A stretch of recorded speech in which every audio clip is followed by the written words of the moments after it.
आपका राम आशीष दीवाना। कहाँ घर है? बालाराही। बालाराही। सलहा सलहा अपन दिल के आगे, अपन दिल के आगे, अपन दिल के आगे छोड़िया हमारा नाम खोल देबो फेर लवली के दुकान। अपन दिल के आगे छोड़िया हमारा नाम खोल देबो फेर लवली के दुकान।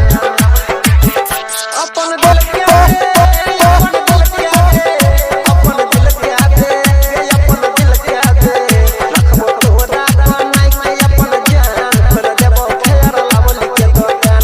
अपन दिल के आगे छोड़िया हमारा नाम खोल देबो फेर लवली के दुकान। खोल देबो फेर लवली के दुकान।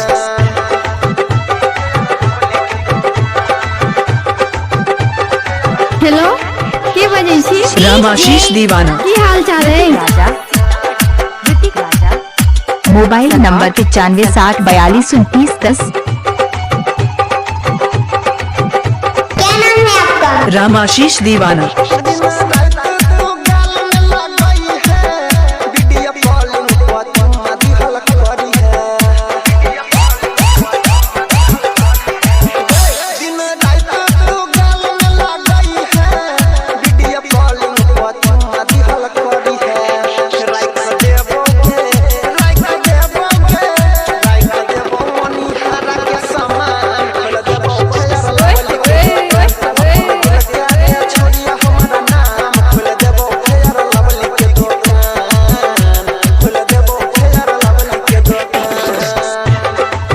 डीजे राम आशीष दीवाना बस्ती बालाराही।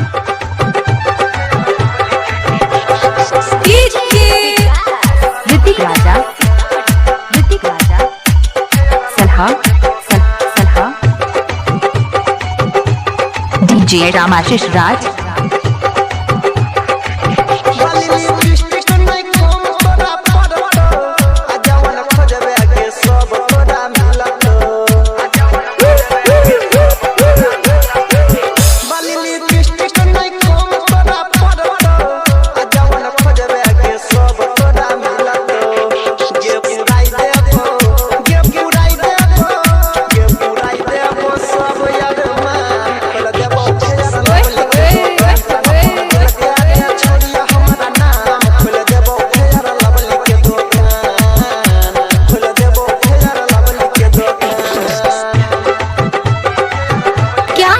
आपका राम आशीष दीवाना। कहाँ घर है? बालाराही। बालाराही। ऋतिक राजा। Mobile number 9560422910।